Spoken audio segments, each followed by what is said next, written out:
Welcome to Sola Church Online. I'm Alan Rigg. This is my wife, Miranda Landers, and together we lead Sola Church in Santa Monica, California. We meet in person and online on Sundays at 10 a.m. Pacific Time. Our in-person service is held indoors at Joslyn Park Auditorium, which is at 633 Kensington Road. And our pre-recorded online service can be found on our website, solachurch.life, as well as on Facebook and YouTube. That's at Sola Church LA. And we have a great service for you today. Let's worship.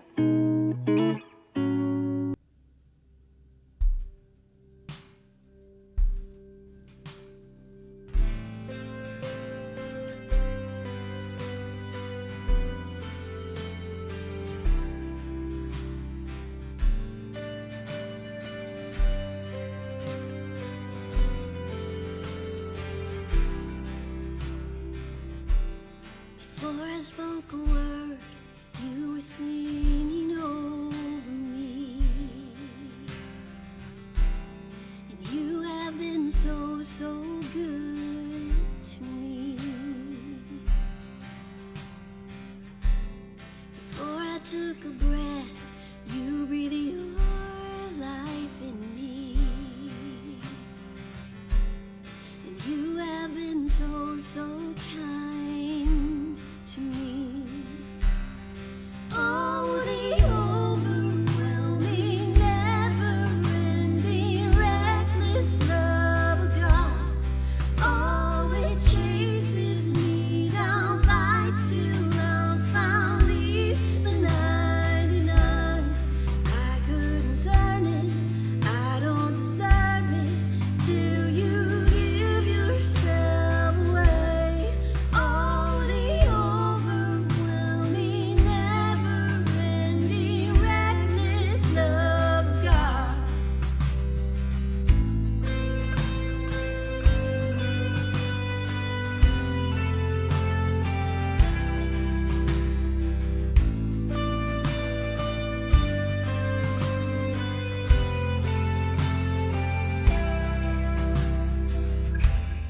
When I was your foe, still your love fought for me. You have been so good to me. When I felt no worth, you paid it all for me. And you have been so kind to me. Oh, the overwhelming, never-ending, reckless love of God. Oh, it chases me down, fights till I'm found, leaves the 99. I couldn't turn it, I don't deserve it, still you give yourself away. Oh, the overwhelming, never-ending, reckless love of God.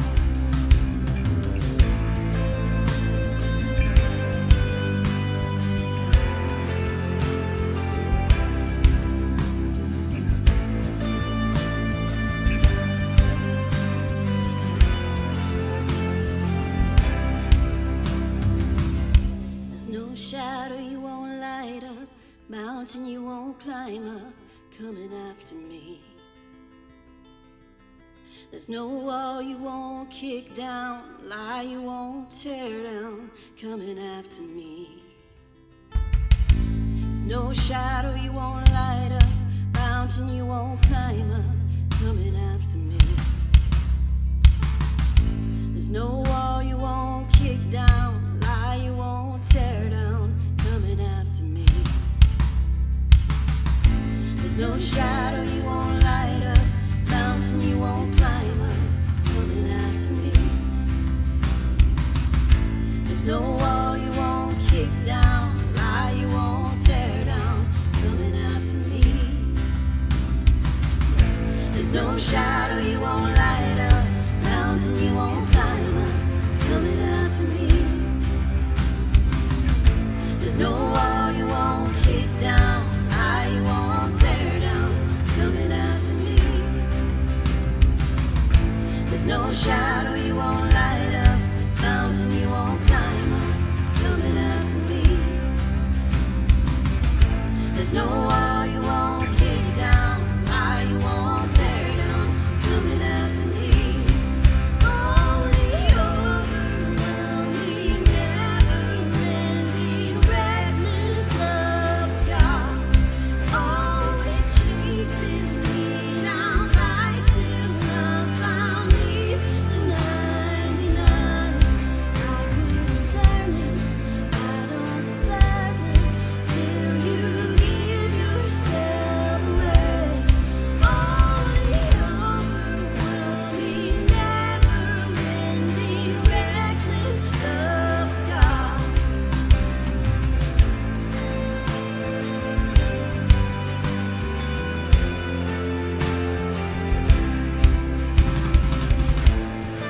light.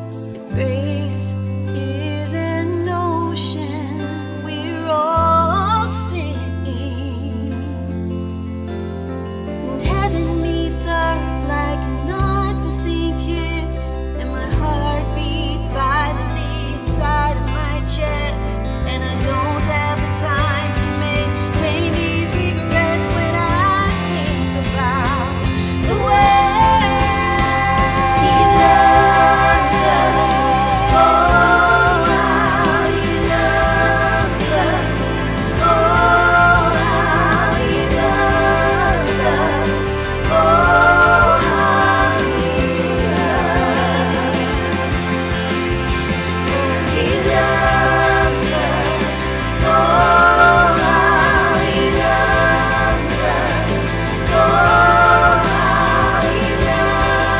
us. Oh, how he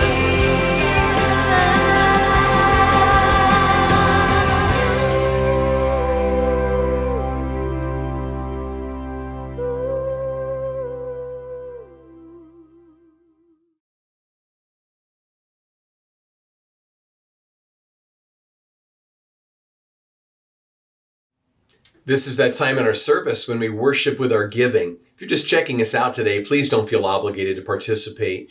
But if Sola Church is your church home, or Sola Church Online has just been a blessing to you, it's super easy to make a one-time tax-deductible donation or even to schedule a recurring gift. The easiest way is to scan the QR code on your screen, but you can always go to solachurch.life and click the tab at the top that says Give.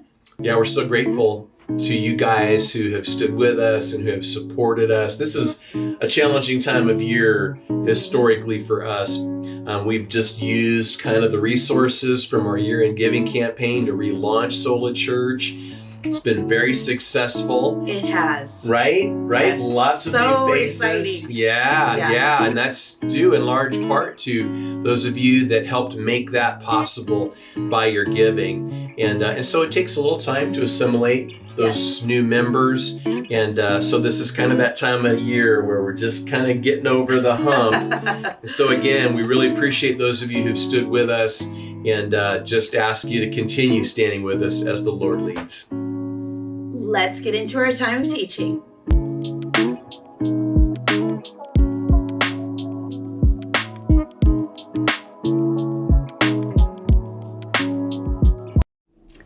Well, let's open the Bible to 1 Corinthians chapter 13. Last week we started a new series called Love is All You Need. 4 weeks to improve every relationship in your life. I believe that love can take a bad relationship to good and can take a good relationship to great.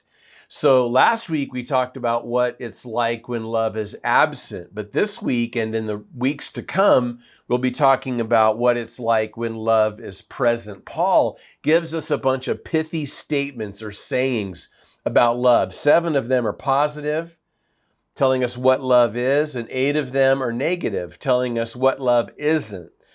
So let's just start reading. 1 Corinthians 13, verse 4, it says, "Love suffers long and is kind. Love does not envy. Love does not parade itself, is not puffed up, does not behave rudely, does not seek its own, is not provoked, thinks no evil, does not rejoice in iniquity, but rejoices in the truth, bears all things, believes all things, hopes all things, endures all things. Love never fails." Well, if we think of God's love as light and God's word as a prism, then here we have the spectrum of love. We see love refracted and reflected, giving us 15 colors. We're going to look at 5 per week this week and for the next couple of weeks. Now, it's interesting because the English translation includes adjectives, but in the Greek text, it's all verbs. So maybe we should think less in terms of Paul telling us what love is and more in terms of Paul telling us what love does and doesn't do. It's interesting too that all the verbs are in the present tense, which speaks of continuous or repeated action. So the idea is that we are creating a lifestyle of love, and it was needed in Corinth. You know, the book of Corinthians, First Corinthians, is a letter written to a church in a place called Corinth. This letter was really needed there. If you read the whole book, the whole letter, you'd see that people in Corinth were abandoning their family. People in Corinth were suing their friends. People in Corinth were even fighting at church. The more things change, the more they stay the same. Am I right? Like, what was needed in the first century is needed in the 21st century. What was needed in ancient Greece is needed here on the west side and beyond. So let's look at the 5 things that Paul tells us about love in verse 4 today. Look again at that 4th verse. He says, and here's the point I want to make, the first of 5, God's love can make you patient. So right there at the beginning of verse 4, love suffers long, or is long suffering. Or to put it another way, has a long fuse. You know, some years ago, I went with a number of pastors across the border. We had a little pastors retreat near the beach in Mexico. And the first night that we were there, this group of us, we saw a fireworks stand and a produce stand. And I think a light bulb went off above our collective head. We rounded up some M80s and some melons and we went to the beach. Now you know what came next. We blew up one melon after another. It was a lot of fun. We were acting like teenagers. But you have to be careful with an M80, you know? I mean, if you get one that has a short, fast burning fuse, it is extremely dangerous. Some people are like that. Some of us have short, fast burning fuses, but love has a long, slow burning fuse. You know, the Greek word translated suffers long doesn't refer in this case so much to patience with circumstances as it does to patience with people. Love is patient with people. So this is super relational and even in some sense passive. Like Henry Drummond called this love waiting to begin. But us, man, we're so impatient. Or is it just me? I think we are so impatient. Like, you know, when you're at the drive-up ATM and the person in front of you clearly, you know, didn't get everything ready before pulling up to the ATM machine. And so you're having to wait and wait and wait while they do stuff they should have done at home or before they got in the queue, you know, or at the grocery store. Like sometimes the person bagging your groceries is so slow. For the most part here in Southern California, they do that fast. But when I moved to Texas, man, I couldn't get used to how much slower baggers did that. Or how about when we get impatient at a restaurant, like we get impatient waiting for a table, and then we get impatient waiting for our server, and then we get impatient waiting for the drinks or for the entrees or for the desserts or for the check. Like it just drags on and on. But, you know, we can all relate to that stuff. But what about at home? You know, do you ever get impatient with your spouse or with your kids or with your parents or with your roommate? Like maybe you get impatient on the road with other drivers. That person that's driving half the speed limit while they apply their eyeliner. Or that person that's driving half the speed limit while they run their shaver. Oh my goodness, you're just like, do that before you leave. Come on. Maybe you heard of the person who prayed, Lord, give me patience and I want it right now. That's so us. Suffers long suggests a lot of helpful things. Suffers long suggests that I listen. You know, that's one of the ways that love is patient.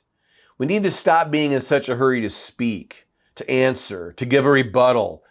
You know, we often reflect on this, but it's been said that God gave us 2 ears and 1 mouth, which should tell us something. It gives us a ratio, right? Like we got to listen twice as much as we speak. Love listens. But suffers long suggests also that we be understanding. You know, that in situations where we might be tempted to lose our patience, that we take a moment to put ourselves in others' shoes, to imagine what it might feel like to be them, to think about how we might respond to us if we were them, like understanding what's going on in their life that might explain their behavior. It means that we try to understand before we try to be understood. Love understands. Suffers long suggests that we don't blow up or fly off the handle. We'll talk more about that next week, but someone said that it means learning to let our motors idle instead of stripping the gears. That's how some of us are. Suffers long suggests that we don't retaliate or react in kind. I mean, it's just human nature, but it's not the right thing to do. In New Testament times, tolerance was considered a vice, and vengeance was actually considered a virtue. They would have loved the so-called revenge films. Like, their whole philosophy of life could have been summed up with, they killed my dog. If you know, you know. Come on, John Wick fans. They would have loved it. Donkeys Around Corinth would have had the bumper sticker, I don't get mad, I get even, right across their rear end. But love doesn't strike back or seek revenge. Suffers long suggests that we practice forgiveness. That too is something we'll talk more about next week. But God is our model in all of this. I remember when I was in high school, an acquaintance said to me, if there's a God, let him strike me dead. And he waited a few minutes and nothing happened. And the look on his face, man, he thought he was so clever. He thought he was like the first person that ever said that. You know what? The fact that God didn't strike him dead doesn't prove that God doesn't exist. It just proves that God is long suffering. So we see the patience of love. Ask yourself, am I patient with people? God's love can make you patient. Number 2, God's love can make you kind. Look again at verse 4. It says, love is kind. The Greek verb translated as kind means obliging. It means that we're willing to help or assist. It comes from a root word that means useful.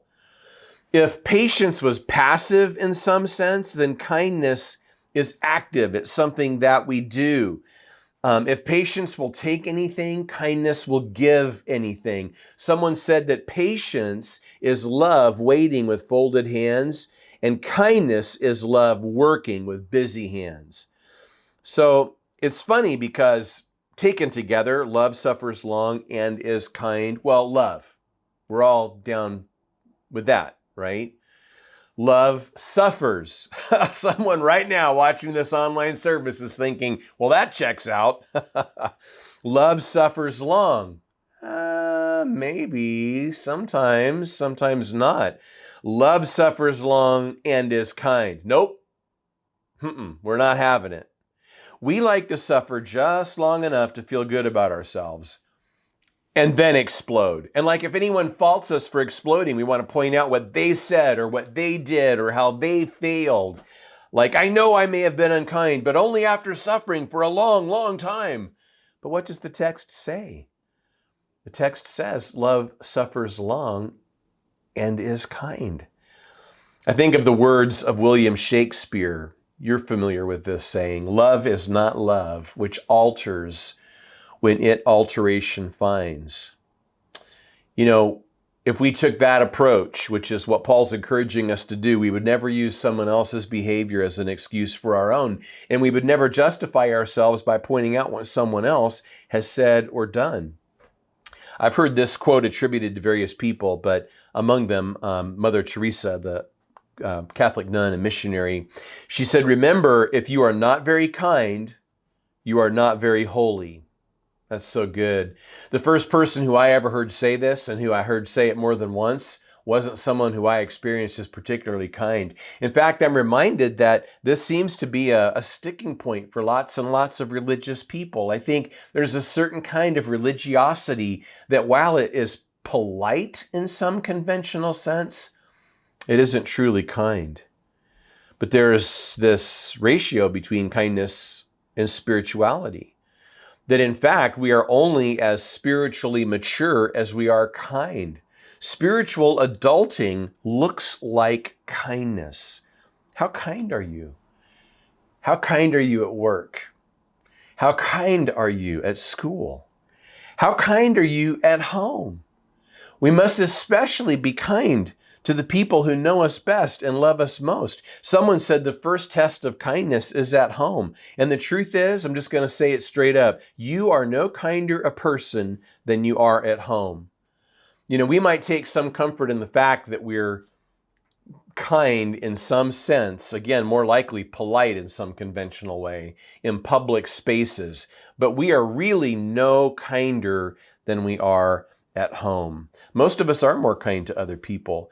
Some of us even show up to church and we put on our kindness mask, but then the minute we get in the car on the way home, we're the same grumpy, hard to live with person that we were before. So how would they rate you at home? How kind would your spouse say you are? How kind would your children or your parents say you are? How kind would your roommate say you are? Is kind suggests that we are concerned with others' needs and wants. That too is something we'll talk more about next week. Is kind suggests that we are willing to help and eager to please. Remember I said that the Greek verb comes from a root word that means useful? Think of all the things in life that are not useful. Think of the gifts that we've received or even given that were not useful. I've joked before about how when I was a kid, there was one Mother's Day that I got my mom this kitchen appliance to make homemade French fries. Now, my mom had never once said, you know what I need? I need something that I can use to make homemade French fries. I saw that and I thought, I really need for my mom to have something to make homemade French fries. That gift wasn't for her, it was for me. Worst Mother's Day gift I ever gave. Oh my gosh.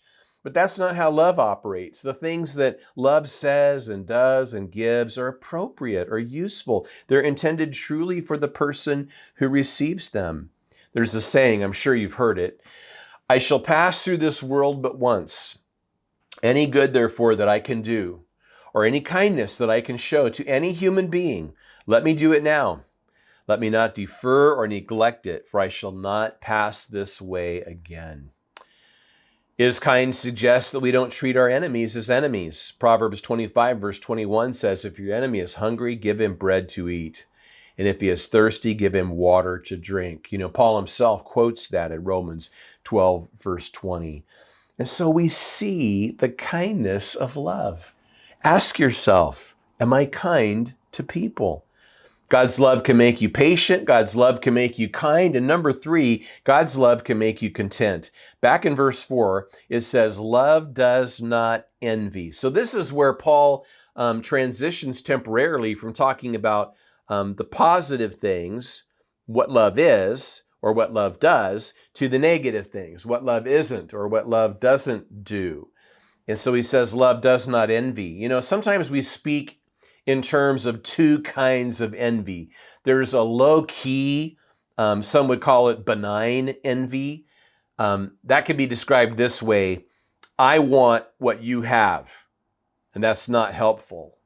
But then there's a high-key, malicious envy that goes like this, I don't want you to have what you have. And that's not only not helpful, that's hurtful. And that's the idea here. Love doesn't roll like that. A French philosopher named Rousseau said that envy is the meanness of soul that can sink no lower. Shakespeare famously called it the green-eyed monster. The English philosopher and author Francis Bacon, I think he was a scientist too, he said, envy hath no holidays. The German writer, poet, philosopher Van Gogh said, envy is a coal that comes hissing hot from hell. Well, that's pretty graphic. And that's how Paul felt. If you're familiar with these Bible stories, you know that it was Cain's envy that took his brother Abel's life. It was his brother's envy that sold Joseph into slavery. It was Saul's envy that drove David into exile. It was his peers' envy that threw Daniel into a lion's den. And in the New Testament, it was the envy of the religious leaders that put Jesus on trial. If any of these stories are new to you or unfamiliar to you, how exciting for you as you get to read them and discover them in the Bible. But we see envy playing itself out over and over and over again in the narrative of the Bible. Love and envy are mutually exclusive. Where there's envy, there can't be love. But where there's love, there can't be envy. Does not envy suggest that we stop competing? That sense of competition. This is a hard thing. Sometimes Christians who have grown in other areas still struggle in this area. Being envious of other people, and not just in terms of their material things, but even in a spiritual sense. Sometimes we can be envious of the platform that a person has. I've seen it amongst pastors. Competing leads inevitably to comparing. And the problem with that is that there's always someone more beautiful or handsome. There's always someone more gifted or successful. Does not envy suggest that we stop coveting? Covetousness is that desire for more that can never be satisfied. It's that thing inside of us that says, if I could just have that, I'd be happy. But then you get it and you're not. Or you're happy with it for a time, but then you see something that's bigger or better or brighter. Oh, it's funny how we think, isn't it? Did you ever see that bumper sticker that says, "He who dies with the most toys wins"? I was in someone's office one time and saw, I forget now if it was a plaque on the wall or if it was something on their desk, but I saw that saying, "He who dies with the most toys wins." And I just want to ask everybody that lives by that philosophy, wins what? You can't take it with you. Like, what exactly do you win if you die with the most toys? Covetousness will destroy our joy. Does not envy suggest that we learn to be content? Someone said that love is perfectly content with the will of God. When we have a loving heart, we have a heart that's not set on earthly position or possessions. So we need to learn to be thankful for all that God has done for us, all that God has given us. And we need to learn how to celebrate one another's gains and even how to grieve one another's losses. Most of us find it a little bit easier to do the latter. It's a little bit easier to grieve people's losses with them, but it's harder to celebrate their wins, their gains. It's hard to not feel that tinge of envy. So we see the contentment of love. Ask yourself, am I content? God's love can make you patient. God's love can make you kind. God's love can make you content. And number 4, God's love can make you secure. Look again at verse 4. He says, love does not parade itself. Now, the Greek verb translated parade itself means to brag or to boast. It's the flip side of envy. It refers to a person who always speaks of him or herself, a person who's always bragging on their accomplishments. There's a saying, everyone loves a parade, not this kind. No one loves this kind of parade. There is this ancient adage, self-praise smells bad. At least that's a literal translation. You or I would just say it stinks. Self-praise stinks.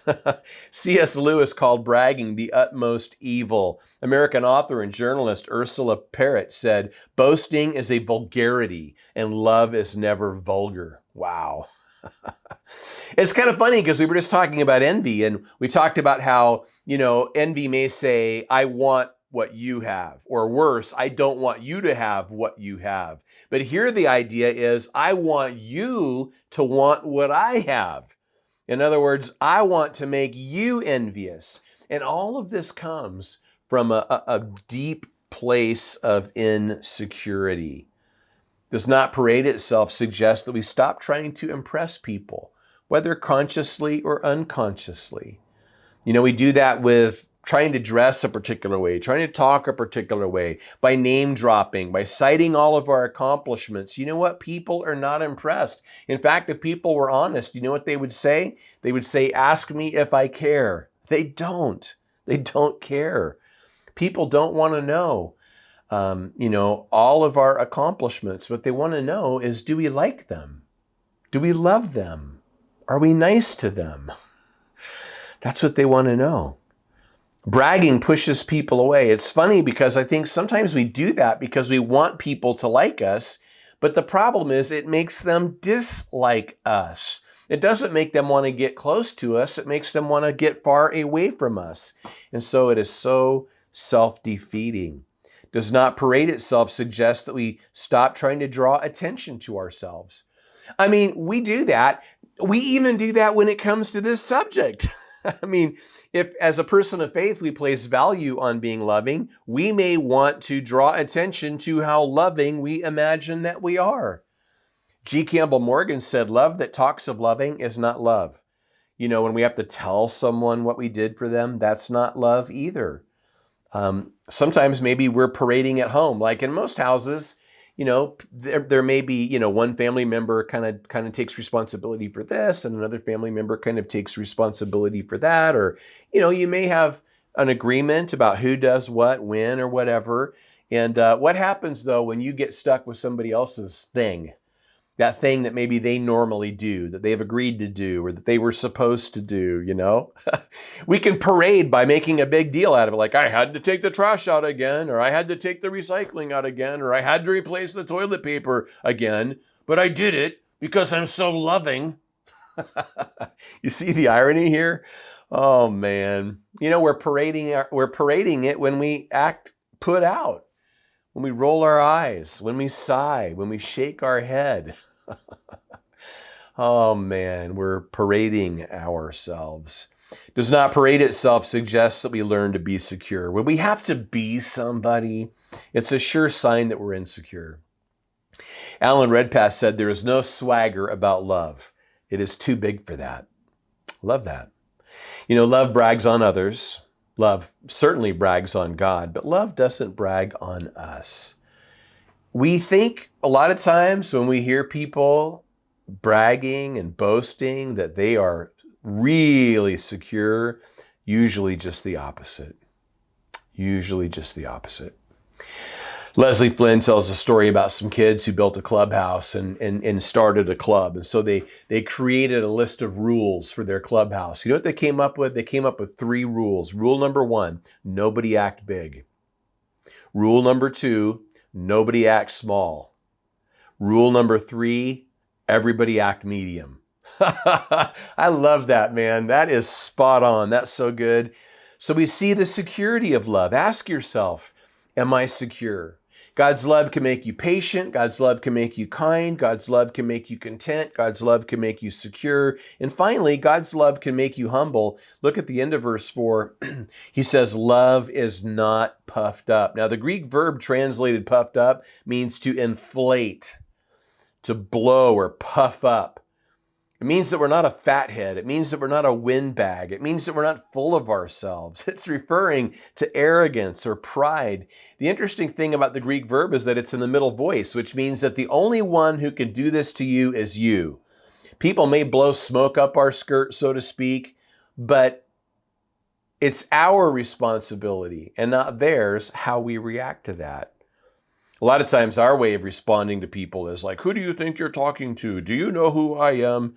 Well, it's not puffed up suggests that we don't take ourselves too seriously, that we learn to laugh at ourselves. It's not puffed up suggests that we stop trying to be something that we're not. Moffat translates, love gives itself no airs. That's great. We don't want to put on airs. You ever taken a balloon and you blow it up? And then instead of tying it off, you let it go. And it flies around the room. I mean, it's exciting, right? Like there's a lot of noise, there's a lot of color whipping around the room, and it's, extremely entertainment, lots of excitement. But then in the end, you're left with just a slobbery piece of plastic. That's us. That's us when we're putting on airs. That's us, when we're just puffing ourselves up. Is not puffed up suggests that we give credit where credit is due. If things go wrong, it's on me. If things go right, it's all you. It means that we stop looking for scapegoats. I saw an article this week that Charles Swindoll, I think it said he's 89 years old, is stepping down as the lead pastor of the church that he, leads. He's going to continue in the pulpit as founding pastor, but someone else is going to take over as lead pastor. He's just done such a great job for so long. Many of us have read his books and listened to him on the radio. Really, really great pastor and Bible teacher. But he tells a story about his dad. When he was a kid, his dad said, "Pride will eat you up, son, so just be what you are." That's really good advice. Just be what you are. So we see the humility of love. Ask yourself, am I humble? God's love can make you patient. God's love can make you kind. God's love can make you content. God's love can make you secure. And God's love can make you humble. So before we wrap things up for this week, let's take an inventory. Maybe you've done this before, maybe you've been taught to do this before, but can you drop your name in the place of love? Like, what happens when I try to do that? Alan is patient. Alan is kind. Alan is content. Alan is secure. Alan is humble. Oh man, see if you can read that with a straight face. Like, we all fall short. We all have room to grow. And the key in this series, we're calling it, we're saying kind of the tagline, we're saying 4 weeks to improve every relationship in your life. Well, that may or may not happen. And the difference is going to be whether or not we apply these things. We're not going to improve any relationship in our life if we don't apply these things. But potentially we could improve every relationship in our life. It's so practical. And so, Father, help us to apply these things this week. Lord, hopefully there's some little takeaway, maybe from each of the 5 points, some little takeaway that we could apply. Others of us maybe feel completely overwhelmed, like, oh my gosh, I've got so much to work on. But we're just thankful that, going back to our lesson last week, you're not asking us to create this love. You're just asking us to share it. It's your love that we're talking about. And this love is flowing from you to us. And all we need to do is allow it to flow through us to other people. And so, Lord, I'm so hopeful that I can change and grow. I can do better and be better. And I'm so hopeful that everyone watching this online service can too. Help us, Lord, to allow you, by the power of your Spirit, to make us more loving this week. May the people around us see it. May they feel it. In the name of your Son, Jesus, amen. Well, Alan, I loved that message today. And as a person who knows you best and loves you most, I can say you are patient and you are kind and you are loving. He practices what he preaches. Thank you. You do as well. You're an example of all these qualities as well. That's very sweet. And now it is time to fill out a Connect card. Yeah, just go to our homepage, solachurch.life, scroll to the bottom. That's where the Connect card lives. The cool thing about the Connect card is that people can request information about our virtual small groups. They're so fun, these small groups. And we've got a group that starts at 5 p.m. on Tuesdays, 5 p.m. Pacific. So like for those of you in the Central Time Zone, that's 7, or Eastern Time Zone, that's 8. Hopefully that group could work for you. So we want to invite you to let us know if you want to receive the link and the passcode so that you can jump in there and participate. And you get an hour to spend chatting with us. Right? And also, don't forget, go and follow Sola Church on social media. Yep, at Sola Church LA on Facebook and all the rest, all your favorite social media apps. And we hope you have a wonderful week. And we will see you next time at Sola Church Online. Bye, everybody.